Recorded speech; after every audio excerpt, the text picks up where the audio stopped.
वसई विरार महापालिकेच्या महापौरपदी नुकतीच बहुजन विकास आघाडीचे ज्येष्ठ नगरसेवक अजय पाटील यांची नियुक्ती करण्यात आली आहे. सर्वसमावेशक, लोकाभिमुख नेतृत्व आणि अजातशत्रू अशी त्यांची प्रतिमा आहे. मागील 3 दशकांपासून ते वसई विरारच्या राजकारणामध्ये सक्रिय आहेत.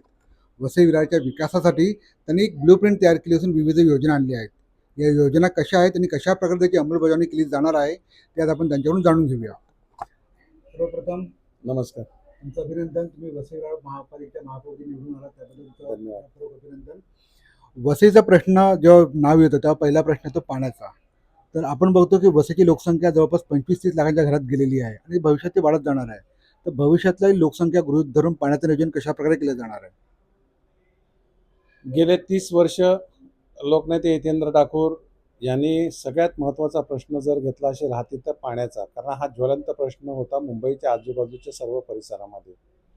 1 MLD पासून चालू झालेला प्रवास करता करता करता आता 430 MLD इतका, म्हणजे पहिला पेल्लारचं मजबूतीकरण केलं, त्याच्यानंतर शिरगाव आला, शिरवली आला, उसगाव आला, सूर्या टप्पा 1, सूर्या टप्पा 2, सूर्या टप्पा 3, चोंडी, असे वेगवेगळे देहरजी, सुसरी, असे वेगवेगळ्या प्रकल्पाला हात घालत घालत आतापर्यंत पाण्याची क्षमता अशी झालेली आहे वसई तालुक्यासाठी की पुढच्या 50 वर्षात पाणी कमी पडणार नाही. फक्त डिस्ट्रीब्युशन लाईन आणि ओव्हरहेड टाक्या. कारण काय, वसई तालुक्याचा पसारा असा आहे का नवीन वस्ती वाढत जाते आणि प्रत्येक ठिकाणी नवीन पाईपलाईन आणि टाक्या बांधणं एक क्रमप्राप्त होतं आणि त्याच्याकडेच जास्ती लक्ष द्यायला लागेल.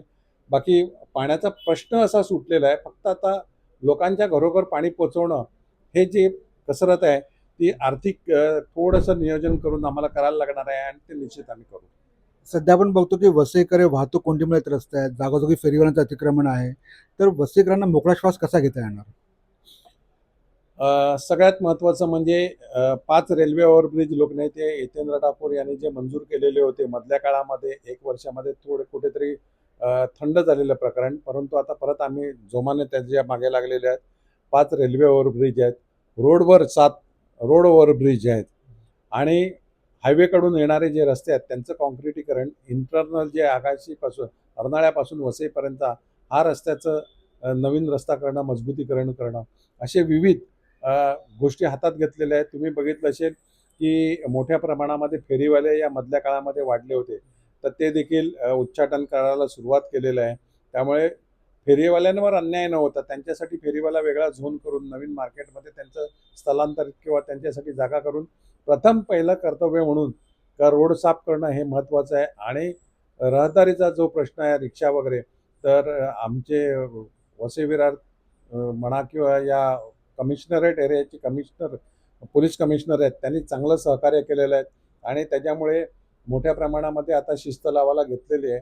त्याच्यात एक महापालिकेने कन्सल्टंट नेमणे, म्हणजे त्यांच्याशी बोलणं झालेलं आहे, त्यांना आता कन्सल्टंट म्हणून नेमतात का कुठे कुठे काय गोष्टी हव्या या ट्रॅफिकसाठी किंवा रहदारीसाठी, काय अडचणी आहेत रस्त्याच्या, त्याच्यावर सखोल अभ्यास झालेला आहे आणि तो लवकरात लवकर सोडवण्याचा प्रयत्न आता सुरू झालेला आहे.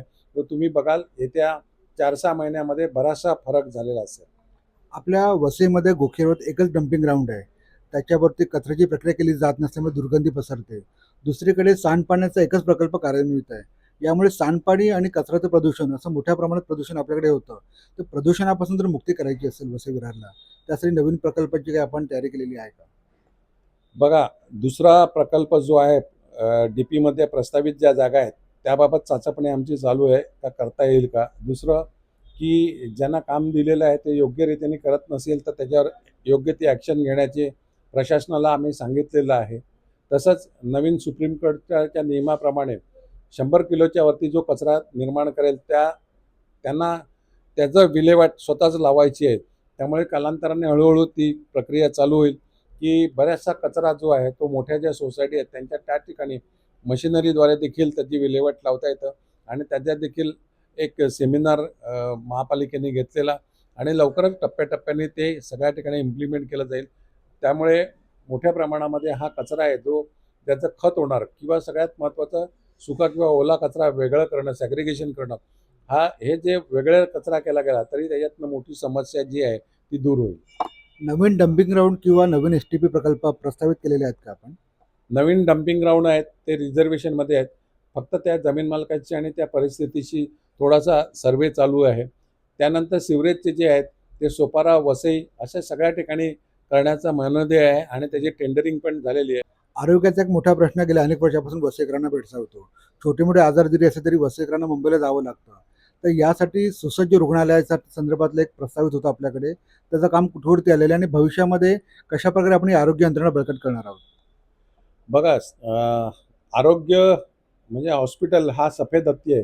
कुठच्याही गरीब महापालिकेला तो परवडण्यासारखा नाही. मीराबाईंनी हा प्रयोग केलेला, मोठं हॉस्पिटल बनवलं आणि शेवटी ते बंद झालं आणि शेवटी कालांतराने 5 वर्ष बंद राहिलं आणि मग राज्य सरकारला ताब्यात घ्यायला लागलेलं आणि ती चालवते. तरीसुद्धा महापालिकेने मोठ्या प्रमाणामध्ये छोटे-छोटे दवाखाने बऱ्याचशा ठिकाणी उघडलेले आहेत. तसेच सगळ्यात म्हणजे वसई तालुक्यातल्या ज्या डिलिव्हरी होतात त्याच्यातल्या निम्मे डिलिव्हरी या महापालिकेच्या रुग्णालयामध्ये होतात. टीबीसाठी देखील आता रुग्णालय करण्याचा चालू झालेलं आहे. कारण टीबीचे पेशंट त्यांचं अलगीकरण करून त्यांना वेगळ्या ठिकाणी ठेवून त्यांना ट्रीटमेंट करायला लागते. तर ते देखील करायला सुरुवात झालं आहे. 400 खाटाचं मंजूर झालेलं टेंडरिंग झालेलं आहे. त्याचं टेंडर फ्लोट झालेलं आहे.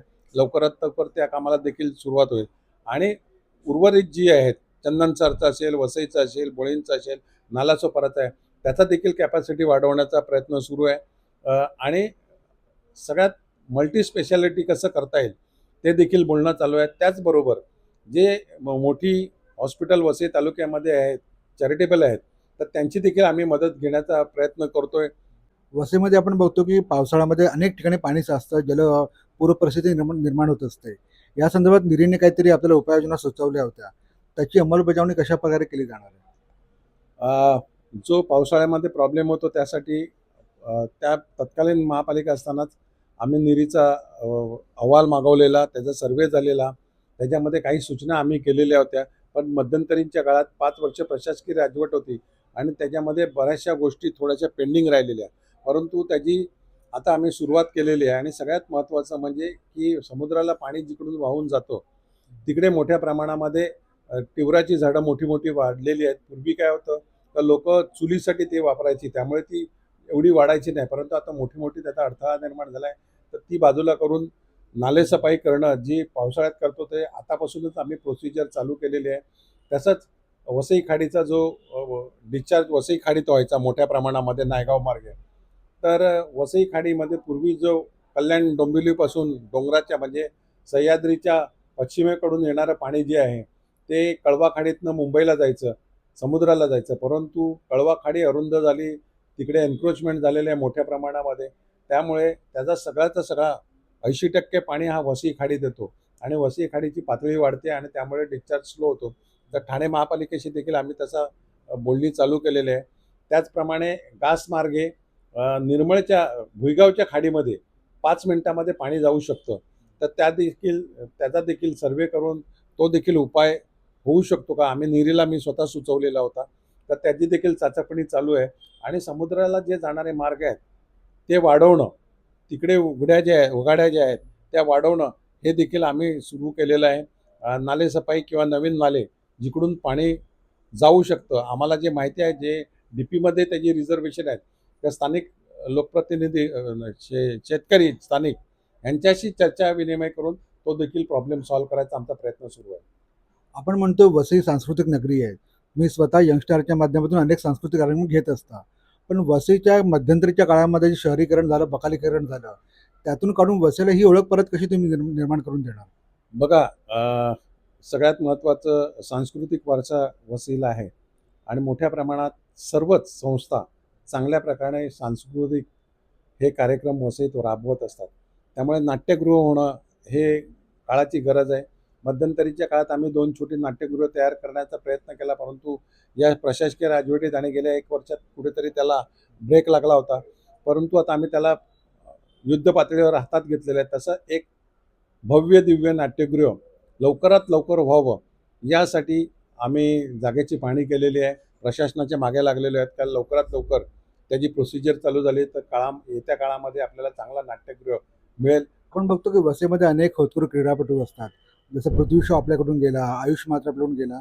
असे अनेक होतकरू खेळाडू आपल्याकडे आहेत.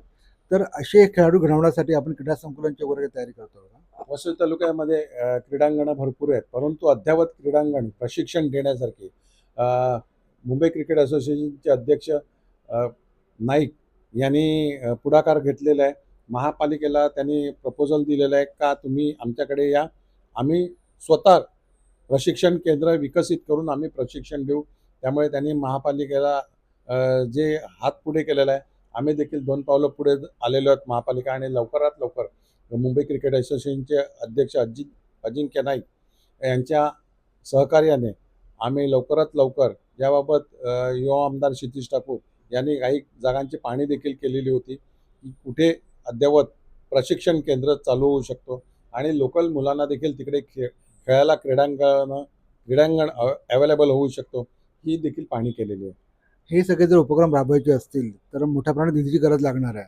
तर पालिकेकडे क्षमता लिमिटेड आहे आणि आपण बघतो की प्रशासकीय काळामध्ये म्हणजे पालिकेची तिजोरी खटखटा झाली, तर उत्पन्न तुम्ही कसं वाढवणार? बघा, लोकनेते हितेंद्र ठाकूर यांचे सर्व पक्षीय रिलेशन चांगले आहेत, सगळ्या नेत्यांशी चांगले आहेत. त्यामुळे राज्यांकडनं आणि केंद्राकडनं कसे पैसे येतील की आत्ताचे मुख्यमंत्री असतील, अजितदादा होते, त्यांनी एकनाथ शिंदे साहेब होते, यांनी सगळ्यांनी शब्द दिलेला होता निवडणुकीनंतर का तुम्हाला कुठचाही निधी कमी पडणार नाही. त्यामुळे आमचे लोकनेते हितेंद्र ठाकूर, युवा आमदार क्षितिज ठाकूर, तसेच आमचे प्रथम महापौर राजीवजी पाटील, नारायण मानकर साहेब आणि सगळे माजी महापौर यांनी ज्या ज्या काही संकल्पना आज इकडे राबवण्याचा प्रयत्न केलेला आहे, त्या पूर्ण करण्याचं स्वप्न मी बाळगून आहे आणि त्यासाठी माझे प्रयत्न सुरू आहेत आणि त्याच्यामध्ये आपल्या सगळ्यांच्या सहकार्यामध्ये मला निश्चित त्याच्यामध्ये यश येईल असं मला वाटतं आणि वसई विरारची एक वेगळी ओळख निर्माण करण्याचा आपल्या सगळ्यांच्या सहकार्याने माझा प्रयत्न चालू आहे. तुम्हाला खूप खूप शुभेच्छा. हे होते वसई विरारचे महापौर अजू पाटील. त्यांनी जो वसई विरारच्या विकासासाठी जी ब्लूप्रिंट बनवलेली आहे, ती आपण आशा करूया की लवकरात लवकर त्याची चांगली अंमलबजावणी होईल आणि वसईची एक चांगली ओळख संपूर्ण महाराष्ट्रामध्ये होईल, अशी आपण आशा करूया.